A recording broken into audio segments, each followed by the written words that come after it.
Welcome back to Oceania, people. Orwell is rolling in his grave. MAGA hat wearing man targeted by unhinged female leftist at Starbucks speaks out about woman's Trump derangement syndrome. I may just start saying liberal instead of leftist just because I get tongue tied on that. The Trump supporter who endured a woman's bizarre rant over his red Make America Great Again hat is speaking out again about his experience with the woman and polite political discourse in the U.S. at large. Social media user Parker Menke approached the 74-year-old man, identified as Victor, as he sat in a local Starbucks on Monday in Palo Alto, California. Menke began ranting and raving at the elderly man over his hat, demanding that others in the store support her. They didn't. Promising she would find Victor's information and make his life a living hell, Menke left the store, posted now viral inflammatory and accusatory remarks about Victor, as well as his picture on social media. There were other white people in there who should have called him out. It is the duty of every white person in America to stand up to this every time they see it, Menke complained in her now deleted social media messages. Menke, a lifetime Palo Alto resident, wife, mother, and former accountant for Griffin Stringed Instruments, lost her job over her antics. During a Wednesday interview, Victor told KPIX TV that he wasn't impressed with Menke's anger. This crazy woman came over and started raving at me, he said. She turned to the rest of Starbucks and said, "Hey, everybody, here's this racist over here. He hates brown people. He's crazy. He's a Nazi," and so forth. "You know, America is still a free country," he added. Victor said Menke didn't have any interest in polite debate. She just wanted to rant and rave. Sound familiar? "She didn't want to discuss the issues with me," Victor said, at one point taking off his hat to reveal a yarmulke. "She just wanted to scream about Nazis and so on, and that's what we've sunken to." Victor said that he took personal exception to the fact that she called him a Nazi, considering he is Jewish. "People with an education should know better than to say stupid things like that," he added. Victor told KTVU-TV that her behavior can be chalked up to 3 words: Trump derangement syndrome. "It's called Trump derangement syndrome. People acting crazy," he explained. "If you can't tell the difference between a hat that says Make America Great Again and a Nazi helmet or KKK hat, I'd say you're deranged."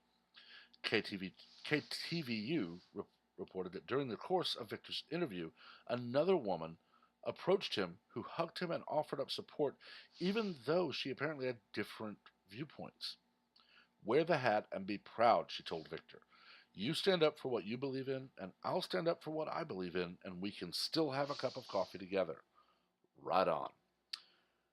That last woman in this is who we need more of on the left. And granted, I live in and this is dark, I'm going to use this. I am still learning, folks.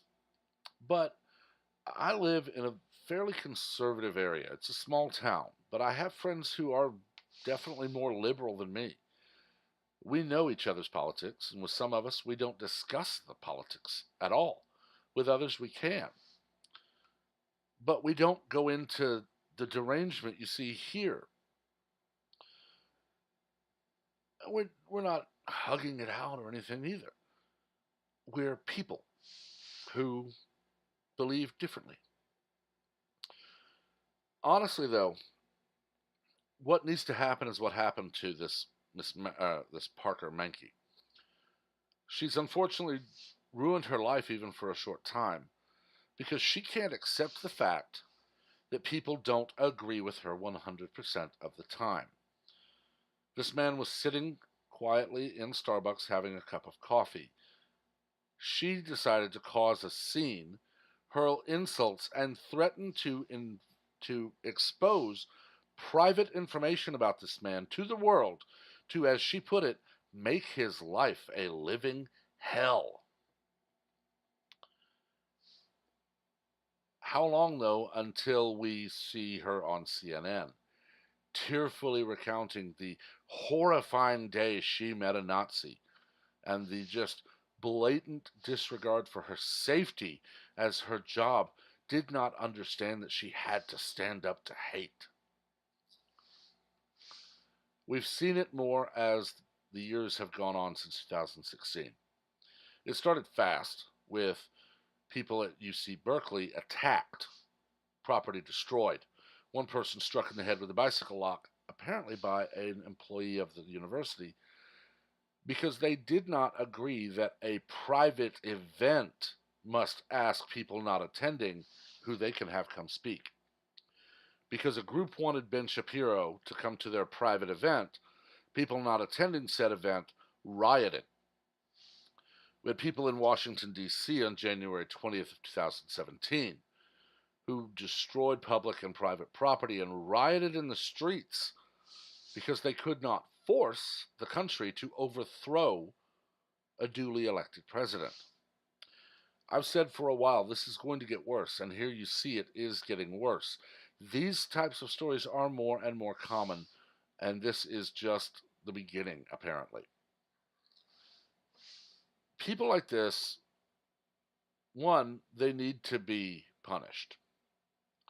Were I managing that Starbucks, I would have called the police immediately, and I would have then told the woman, the police are on their way. You may leave, but I do have video of you, and I will be providing it to the police because you are you're trying to incite violence against the customer, and you are disturbing the peace. Please leave, never come back. I have told people that they must leave the business I am a manager at, and they are not allowed back. All but one of them was simply for how they acted. One was a thief.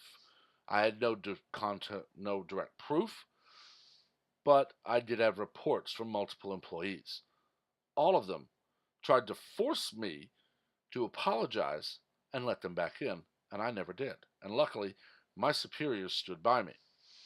Where was the manager of this Starbucks who allowed one person to accost another over a hat? And people wonder why we call it Trump derangement syndrome.